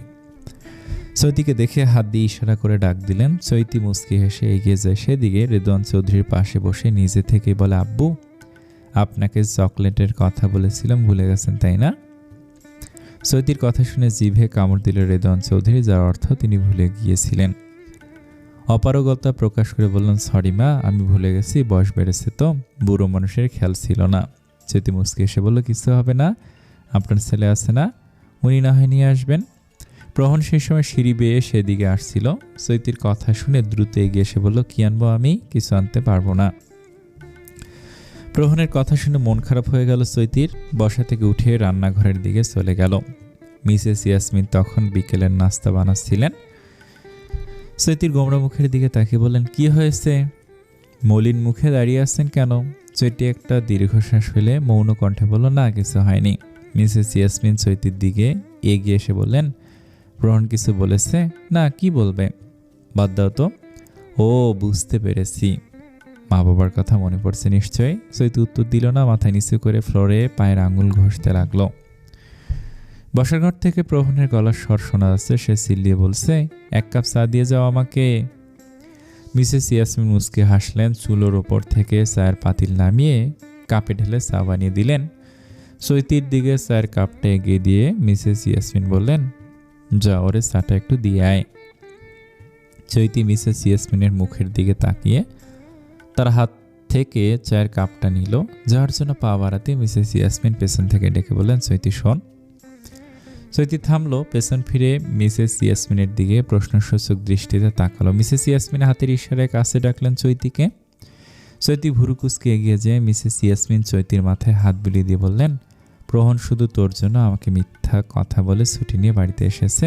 আমি জানি তো, বলেছেন আমাকে, কিন্তু শুধু যে আমার জন্য আসছে তা জানতাম না। শেষের কথাটা একটু অবাক হয়ে বলল চৈতি, ওর একটু সময় দিস মা, ওর কাছাকাছি থাকিস। মিসেস ইয়াসমিনের কথা শুনে বুকের ভেতর মোচড় দিয়ে উঠল চৈতির। চৈতি ভীতি কণ্ঠে বলল, আমি প্রস্তুত না ভালো মা। চৈতির কথা শুনে মিসেস ইয়াসমিন ভুরু যুগল কুঁচকে কিছুক্ষণ চুপ করে তার মুখের দিকে তাকিয়ে থাকে। মিসেস ইয়াসমিনকে এমন করে তাকিয়ে থাকতে দেখে মাথা নিচু করে ফেলল চৈতি। মিসেস ইয়াসমিন ফিক করে হেসে উঠলেন, হাসি যেন থামছেই না তার। চৈতি বিস্ময়ে কিংকর্তব্য বিমূঢ় হয়ে চোখ বড় বড় করে মিসেস ইয়াসমিনের দিকে তাকিয়ে রইল। মিসেস ইয়াসমিন কোনো রকম হাসি থামিয়ে বললেন, মেয়ে আমার অনেক কিছুই বোঝে, কিন্তু মা আমি তো অন্য কিছুকে উদ্দেশ্য করে বলি নাই। আমি শুধু বলেছি প্রহণের পাশে থাকতে, ওর প্রতি একটু খেয়াল রাখতে, ওর কাছাকাছি থেকে ওর ভালো লাগা খারাপ লাগাগুলো জানতে। মিসেস ইয়াসমিনের কথার অর্থ বুঝতে পেরে লজ্জায় নিয়ে পড়ল চৈতি। এক নিমিষের জন্য মনে হলো ফ্লোর ফাঁক হয়ে যাক, সে ভিতরে ঢুকে যেতে। মনে মনে নিজেকে নিজে ইচ্ছে মতন বকল, ইস কি বলে ফেললাম। ভাবতে লজ্জায় কুকড়ে যাচ্ছে। মিসেস ইয়াসমিন হাসতে হাসতে বললেন, যা যা জলদি যা, চা ঠান্ডা হয়ে যাচ্ছে। চৈতি দ্রুত পায়ে রান্নাঘর থেকে বেরিয়ে গেল। মিসেস ইয়াসমিনের সামনে পড়তেই লজ্জায় তাকাতে পারবে না। বসার ঘরে এসে দেখে কেউ নেই, রিদওয়ান চৌধুরীও নেই, প্রহণও নেই। চৈতি ভাবল প্রহণ হয়তো রুমে আছে, তাই সে রুমে চলে গেল। রুমে এসে সত্যি প্রহণকে দেখল। প্রহণকে দেখলে লজ্জা লজ্জা লাগছে কেন জানি। হয়তো তখনকার ঘটনায় প্রহণ ড্রেসিং টেবিলের সামনে দাঁড়িয়ে কিছু একটা খুঁজছে। চৈতি প্রহণের দিকে চায়ের কাপটা এগিয়ে দিয়ে বলল, আপনার চা। প্রহণ মুচকি এসে চৈতির হাত থেকে চায়ের কাপটা নেওয়ার সময় চৈতির মুখের দিকে তাকিয়ে জিজ্ঞেস করলো, তোমার মুখ এত লাল কেন পিসি বউ? একটার পর একটা কথায় লজ্জার মাত্রা বেড়ে যাচ্ছে শতগুণ। প্রহণের মুখে পিচ্ছি বউ ডাকটা শুনে মুখের লালাভ আভা বেড়ে গেল আর কয়েক গুণ। শুনুন, আপনি এসব নামে ডাকবেন না। চৈতির কথা শুনে ভুরকুচকে গেল প্রহণের। চায়ের কাপটা ড্রেসিং টেবিলের ওপর রেখে চৈতির দিকে এক পা করে এগিয়ে যেতে লাগলো প্রহণ। অভাবিত রূপে প্রহণকে নিজের দিকে আসতে দেখে চমকে উঠল চৈতি।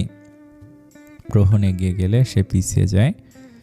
যেতে যেতে একটা সময় দেয়ালে পিঠ ঠেকে যায় চৈতির। দেখুন, আপনি এইভাবে এগোবেন না, হৃদয়ের স্পন্দনের গতি বেড়ে মরে যাব আমি, কথা আটকে আটকে বলল চৈতি। প্রহণ তার পাশের দেয়ালে হাত রাখতেই কেঁপে উঠল, চোখ মুখ খিচে ফেলল চৈতি। চৈতির মুখের দিকে তাকিয়ে ঠোঁট কামড়ে হাসল প্রহণ। মুখের সামনে আসা চুলগুলোকে কানের পিছনে গুজিয়ে দিল আলতো করে। প্রহণের আলতো স্পর্শে কাঁপাকাঁপি শুরু হয়ে যায় চৈতির। কান গরম হয়ে গেল। লজ্জার লালাবো আভায় আচ্ছাদিত হলো নবীনা কিশোরীর আননখানি। চৈতির লজ্জায় নিয়ে পড়া মুখশ্রীর দিকে তাকিয়ে থাকতে ভালো লাগছে প্রহণের। চৈতিকে আরো এক ধাপ লজ্জায় ফেলতে চৈতির কানের কাছে মুখ নিয়ে ফিসফিস করে বলল, আমার শয়তান মনে শয়তানি হচ্ছে উদয় হয়েছে। দেখুন, আমি এবার দম বন্ধ হয়ে মরেই যাব নিশ্চিত। চৈতির কথা শুনে হাসতে হাসতে চৈতির কাছ থেকে দূরে সরে এলো প্রহণ। শোনো, আমি তোমাকে পিচ্ছি বউ বলেই ডাকবো। যখন যা বলে ডাকতে মন চাইবে তখন তা বলেই ডাকবো। এতে তোমার ভালো লাগলো কিংবা না লাগলো তাতে আমার কিছু যায় আসে না, বুঝেছ? না বুঝলে নিজেই বুঝে নাও। অসহায় দৃষ্টিতে প্রহনের দিকে তাকিয়ে আছে চৈতি বিড়বিড় করে বলল, কি এক মহাজ্বালা, উনি কি বোঝেন না আমার লজ্জা লাগে? চৈতির বিড়বিড় করে বলা কথাটা কানে গিয়ে এড়িয়ে যায় প্রহনের। চায়ের কাপটা হাতে নিতে বলে উঠল, আমি বুঝলাম না, লজ্জাবতী গাছের পাতা ছুলে ওরা লজ্জায় নুয়ে পড়ে, কিন্তু তোমাকে তো দূরের কথা, সামান্য বউ বলে ডাকলে এত লজ্জা। চায়ের কাপে চুমুক দিতেই বিরক্ত হলো প্রহন। চা ঠান্ডা হয়ে শরবত খান, আমি আর গরম করে দিতে পারবো না, কথাটা বলে চৈতির রুম থেকে বেরিয়ে যেতে নিলে প্রহন চৈতির ওড়নার কোণা ধরে টান দেয়। চৈতি থেমে যায়। প্রহন চৈতির দিকে এগিয়ে এসে চৈতির দিকে তাকিয়ে বলল, কোনো লোন তো আমায় দাওনি, তারপরও তার প্রতি আমার এত ইন্টারেস্ট বেড়ে যাচ্ছে কেন? প্রকৃতি তখন ধীরে ধীরে নিশিথিনীর গাঢ় অমায় আচ্ছাদিত হয়ে উঠেছে। অন্তরিক্ষে অর্ধচন্দ্রটা একপাশে হেলে পড়েছে, শুকতারাটা মিটিমিটি জ্বলছে। নগরীর বড় বড় অট্টালিকার কোথাও আধার দূর করতে জ্বলে উঠেছে আলো, আবার কোথাও অন্ধকারই রাজত্ব করছে। বিরতিহীন গাড়ির শাঁসা শব্দ জানান দিচ্ছে নগরীর ব্যস্ততা কমেনি, বরং বেড়ে চলেছে। চায়ের কাপে আয়েশ করে চুমুক দিচ্ছে কেউ, যদিও এটাকে শান্তির চা বলা যায় না, ঠান্ডা শরবত বললেই চলে। না চাইতেও বেশ আয়েশি ভঙ্গিতে চায়ের কাপে চুমুক দিচ্ছে। ঠোঁটের কোণে দুষ্টু হাসির আভাস, দৃষ্টি তার সামনের মেটার দিকে আবদ্ধ। ডান হাত দিয়ে বাঁ হাতের আঙুল মোচড়াচ্ছে চৈতি। ফ্যাল করে তাকিয়ে আছে প্রহনের দিকে। চাটা গরম করে দিব না বলেছি বলেই ঠান্ডা চা খাচ্ছেন, কি অদ্ভুত তো। বিড়বিড় করলো চৈতি। প্রহন শেষের চাগুলো এক ঢোকে গিলে চৈতির হাতে চায়ের কাপটা ধরিয়ে দিয়ে গম্ভীর কণ্ঠে বলল, ঠান্ডা চা খাওয়ালে না আমায়, এর শোধ তুলবো দেখো। শোধ তুলবে মানেই হলো উল্টাপাল্টা কাজ। কথাটা মাথায় আসতেই চৈতি চট করে বলে উঠল, আমি তো বলিনি চা গরম করে এনে দিব না, শুধু ভয় দেখাচ্ছেন কেন? চৈতির কথা শুনে ভুরু যুগল কুঁচকে ফেলল প্রহন। এক পা চৈতির দিকে এগিয়ে দিয়ে বলল, বলনি তাই না? চৈতি এক পা পিছিয়ে নিয়ে বলল, বলিনি তো। প্রহনের অধর জুড়ে শয়তানি হাসি। মিথ্যুক মেয়ে চৈতিকে ধরতে যাবে এমন সময় বসার ঘর থেকে মিসেস ইয়াসমিনের ডাক ভেসে এলো। চৈতি একটু এদিকে আয় তো। ডাক শুনে চৈতিকে আর প্রহন পায় কোথায়। সে প্রহনকে পাশ কাটিয়ে ছুটে চলে যেতে নিলে পেছন থেকে প্রহনের বলা কথা স্পষ্ট শুনতে পায়, চঞ্চলা হরিণী শোনো, হরিণীর ন্যায় তো লাফিয়ে পালিয়ে গেলে তোমার শুধু হাতের নাগালে পাই, মিথ্যা বলার মজা বুঝাবো। চৈতির হাতে চায়ের কাপটা দেখে মিসেস ইয়াসমিন ভুরু কুঁচকে জিজ্ঞেস করলেন, সেই কখন চা দিয়েছিলাম, সেই কাপ কখন আনলি? চৈতি রান্নাঘরের দিকে যেতে যেতে বলল, তোমার ছেলে যদি ঢং করে ঘন্টা লাগিয়ে ঠান্ডা চা খায় তাহলে আমার কি দোষ? সে কি প্রহন ঠান্ডা চা কেন খেলো? ও তো ঠান্ডা চা মুখে তুলেও দেখে না। চৈতি মিটিমিটি হাসছে। প্রেম সাগরে ডুব মারলে ঠান্ডা চা মুখে তুলে কেন গিলেও খাওয়া যায়, তা কি আর মিসেস ইয়াসমিন জানে? চায়ের কাপটা ধুয়ে রেখে এসে মিসেস ইয়াসমিনের পাশে বসলো চৈতি। চৈতিকে নিজের পাশে এসে বসতে দেখে মিসেস ইয়াসমিন বললেন, তোকে একটা দরকারে ডেকেছিলাম। চৈতি হাসি মুখে বলল, বলে ফেলো। মিসেস ইয়াসমিন কিছু একটা বলতে যাবেন, তখন প্রহন ব্যস্ত পায়ে সিঁড়ি বেয়ে নেমে আসে। কালো রঙের শার্টের বুকের উপরের বোতাম খোলা, শার্টের হাতা কুনি পর্যন্ত গুটানো। কালো রঙের শার্ট পরিহিত মানবের দিকে নেত্র পড়লেই দাঁত মুখ খিসে ফেলল কিশোরী। ভুরু যুগল আপনা আপনি কুঁচকে গেল। আনন্দ জুড়ে রাগান্বিতর আভা ফুটে উঠেছে। উন্মুক্ত বক্ষ দেখেই রাগ হচ্ছে চৈতির। প্রহন মুচকে এসে বলল, আম্মু আমি বাইরে যাচ্ছি, ফিরতে একটু রাত হলেও হতে পারে, বান্ধবীদের সাথে আড্ডা দিব একটু। প্রহনের কথা শুনে মিসেস ইয়াসমিন বিরক্ত হলেন। মুখ থেকে বিরক্ত সূচক শব্দ বের করে বললেন, তোর আবার বান্ধবী কোত্থেকে আসছে?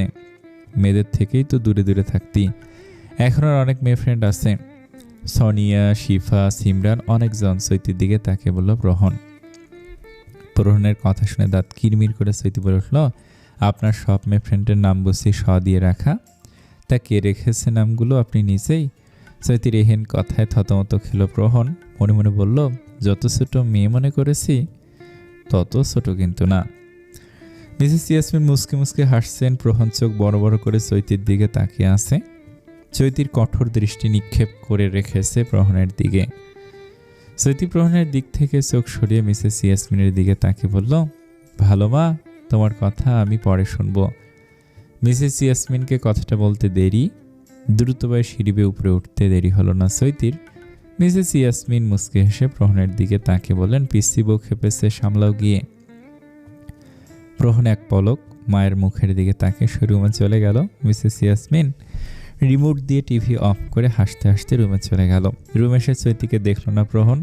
বার কয়েক ডাক দিল, চৈতি সাড়া দিল না। ব্যালকনিতে কারো ছায়া স্পষ্ট দেখতে পেয়ে প্রহন বুঝল চৈতি ব্যালকনিতে আছে। মৃদু বাতাসে উড়ছে চৈতির খোলা এলো কেশ। বুকে দুই হাত গুজে ভাবলেশীন দৃষ্টিতে আকাশের দিকে তাকিয়ে আছে চৈতি। প্রহন এগিয়ে গিয়ে দাঁড়ালো তার পাশে। চৈতিকে চেতিয়ে দেওয়ার জন্য বলল, সিমরান নাকি আমায় খুব ভালোবাসো? বুঝেছো চৈতি? সিমরান নাকি আমায় খুব ভালোবাসে, বুঝেছো চৈতি? প্রহনের কথা শুনে কোনো এক অজানা বিষাদে ভরে গেল চিত্ত। বুকের বাঁ পাশে খারাপ লাগলো চৈতির। এই অনুভূতির সাথে পরিচিত নয় সে, তাই হয়তো প্রহনের বলা কথাটা গাঢ় করে দাগ কাটল কিশোরীর অবচেতন চিত্তে। প্রহন আবার বলল, সিমরান কিন্তু অনেক সুন্দর একটা। কথাটা শেষ করতে পারল না প্রহন। হতভম্ব হয়ে দাঁড়িয়ে রইল।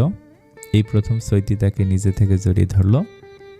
স্তব্ধ হয়ে চৈতির দিকে তাকালো প্রহন। মেয়েটা কান্না করছে, ফুপিয়ে ফুপিয়ে না, নীরবে কাঁদছে। পিঠের অংশের শার্ট খামছে ধরেছে। অভাবনীয় কার্য দেখে কেমন রিয়াকশন করা উচিত বুঝতে পারছে না প্রহন। চৈতির চোখের পানিতে বুকের কাছের শার্টের কিছু অংশ ভিজে শেষ। প্রহন চৈতির মাথায় হাত বুলিয়ে দিয়ে বলল, কি হয়েছে চৈতি, এইভাবে কান্না করছো কেন? চৈতির উত্তর পেল না প্রহন। মেয়েটা আগের মতোই কান্না করে যাচ্ছে। প্রহন চৈতিকে নিজের কাছ থেকে সরিয়ে সামনে দাঁড় করিয়ে দিল। থুতনি ধরে মুখটা উঁচু করে চোখের পানি মুছে দিল প্রহন। রাগ করেছে বউ? রাগ করে না, আমি তো মজা করে বলেছি। সিমরান টিমরান কেউ নেই আমার জীবনে, মেয়ে ফ্রেন্ড তো একটাও নেই। চৈতি কান্না আটকিয়ে ধরা গলায় বলল, আপনার মুখে অন্য মেয়ের নাম আমার সহ্য হয় না কেন জানি। Are you jealous? হ্যাঁ, আমি বুঝতে পেরেছি বউ আমাকে ভালোবাসতে শুরু করে দিয়েছে। প্রহনের কথা শুনে কান্না থেমে গেল চৈতির। একসাথে কয়েকবার চোখের পলক ফেলে প্রহনের দিকে তাকিয়ে রইল। হঠাৎ প্রশ্ন করে বসলো, ভালোবাসা আসলে কি? প্রহন মুস্কি হেসে বলল, ভালোবাসা হলো হৃদয়ের একটা অনুভূতি, দূর থেকে কাছে থাকার অনুভব করা। মন খারাপের সময় আমরা যখন একা বসে থাকি, আবার কেউ গান শুনি, নামাজ পড়ি, এইসব করে আমাদের যে শান্তিটা লাগে ওটাই ভালোবাসা। ভালোবাসার সংজ্ঞা এক একজনের কাছে এক এক রকম। যেমন আমার কাছে ভালোবাসা মানে তোমার বাচ্চামো, তোমার রাগান্বিত মুখ, তোমার চোখ, পুরো তুমিটাই যে আমার ভালোবাসা। ভালোবাসা শুধু প্রেমিক প্রেমিকার জন্য নয়, ভালোবাসা আমাদের পরিবারের জন্য থাকে, মা বাবার জন্য, বন্ধু বান্ধবের জন্য। ভালোবাসায় থাকতে হয় বিশ্বাস ও সম্মান। একদিনের জন্য ভালোবাসা নয়, বরং বছরের প্রতিটি দিনই প্রিয় মানুষগুলোকে ভালোবাসতে হয়। দম ছাড়ল প্রহন। ফোঁস করে একটা নিঃশ্বাস ফেলে চৈতির দিকে তাকিয়ে মুচকি হাসল। প্রহনের সব কথা চৈতির মাথার উপর দিয়ে গেছে। প্রহন চৈতিকে 1 মিনিট বলে রুমে আসলো। কাবার্ডের ভেতরে রাখা ব্যাগ থেকে একটা জিনিস বের করে চৈতির কাছে নিয়ে গেল। চৈতির হাতের মধ্যে তা ধরিয়ে দিয়ে বলল। চৈতি অবাক হয়ে বলল, 1 বক্স চকলেট? প্রহন উত্তর দিল, এই যে এখন তোমাকে এই চকলেট বক্সটা দিয়েছি, এটাও কিন্তু ভালোবাসা। আপনি আমায় ভালোবাসেন? চৈতির প্রশ্নের প্রত্যুত্তরে প্রহন চৈতির কানের কাছে মুখ নিয়ে ফিসফিস করে তারপর বলল, তোমার ওই চোখ আমায় খুন করেছে সহস্রবার। শুভ্র নীরদ ছড়িয়ে ছিটিয়ে আছে অন্তরিক্ষে। আদিত্যর তেজ নেই এই প্রহরে। শান্ত, স্নিগ্ধ, শুনশান চৌধুরী ভিলা, এলোকেশে আবৃত আননের পানে সে কখন থেকে চেয়ে আছে তৃষ্ণার্ত নেত্রপল্লব। ঘুমের মধ্যে এদিক ওদিক নড়ছে চৈতি। এত নড়চড়ে বিরক্ত প্রহন একটু শান্ত হয়ে ঘুমাতেও পারে না মেয়েটা। নড়তে চড়তে হবেই যেন বাধ্যতামূলক। দরজায় টোকা পড়লো, একবার দুইবার কয়েকবার। শোয়া থেকে উঠে বসলো প্রহন, 2 হাত দিয়ে চোখ কষলে দৃষ্টি পরিষ্কার করলো। বিছানা থেকে নেমে দরজা মেলে সামনে দাঁড়িয়ে থাকা মানুষটাকে দেখে কিছুটা অবাক হয়ে যায় প্রহন। তার সামনে দাঁড়িয়ে থাকা মানুষটা হেসে হেসে উঠল। কিরে, কেমন সারপ্রাইজ দিলাম? প্রহন জোরপূর্বক হাসার চেষ্টা করে বলল, খুব বাজে। তোর কাছে তো সবসময় বাজি মনে হয়। জানি আমি। 1 বছর পর হঠাৎ থেকে দড়ি ছিঁড়ে আসলে মোহিত। বাহ ভাই ভা, তুইও তো আর্মি, আমিও আর্মি, পার্থক্য শুধু তুই ক্যাপ্টেন, আমি সৈনিক, তাই বলে তুই ভুলে যাবি আমাকে? 31 শট দিব পরশু তোরে। আমি নিজে থেকে কল করে আধা ঘন্টা বেশি সময় ধরে কথা বলেছি। আমার মোবাইলের কত ব্যালেন্স শেষ হয়েছে জানিস? আবার বলিস আমি তোরে ভুলে গেছি। প্রহনের এহেন কথায় হাসে মোহিত। প্রহনের কাঁধে কিল মেরে বলে, শালা তুই আগের মধ্যেই গিফটে রয়ে গেছিস। ওই আমি তোর কোনো বোনকে বিয়ে করি নাই, সো ডোন্ট কল মি শালা। মোহিত প্রহনকে পাশ কাটিয়ে রুমের ভেতরে ঢুকতে বলল, দেখি শর্ত, সামনে থেকে ভেতরে ঢুকতে দে। প্রহন বিছানার উপর ঘুমন্ত চৈতির দিকে এক পলক তাকে জলদি করে মোহিতের পথ আটকে সামনে দাঁড়িয়ে ব্যস্ত কণ্ঠে বলল, হুর, গেস্ট রুমে যা। আমার বেডরুমে কি? মোহিতের অজানা প্রহন যে বিবাহিত, তার রুমে এখন অন্য একজন আছে। বিয়ের কথাটা কাছের কয়েকজন আত্মীয় স্বজন ছাড়া আর কেউ জানে না। প্রহনের ছোটবেলার বন্ধু মোহিতও জানে না। তোর রুমে কি মহা কোন জিনিস আছে যে আমাকে ঢুকতে বাধা দিছিস? বউটাও নাই তো? বউ নাই রে, তোরে কে বলেছে? হ্যাঁ, আসার সময় আম্মুর কাছ থেকে জেনে আসতে পারিস নাই? মানে কি জেনে আসবো? আন্টিকেও দেখলাম না আসার সময়, দরজা খুলে দিয়েছে। তাহলে কে? আঙ্কেল। ওনাকে জিজ্ঞেস করলাম তুই কোথায়, উনি বললো তোর রুমে আসিস। আর কিছু বলে নাই। প্রহনের রুমের ভিতর উকি ঝুঁকি দিতে লাগলো মোহিত। এত সময় পর তার দৃষ্টি গেল বিছানার উপর ঘুমিয়ে থাকা চৈতির ওপর। কাঁথা মুড়ি দিয়ে পা থেকে মাথা পর্যন্ত ঢেকে রাখা মোহিতের দৃষ্টি অনুসরণ করে প্রহনও তাকালো। মোহিত বিস্ময় নিয়ে বলল, কখন কিভাবে করলি এইসব? একটু জানানোর প্রয়োজন বোধ করলি না? প্রহন মোহিতের কাঁধ জড়িয়ে ধরে ড্রয়িং রুমের দিকে যেতে যেতে বলল, আমি নিজেও জানতাম না যে ছুটিতে আসলে আব্বু আম্মু আমাকে বিয়ে করিয়ে দেবে।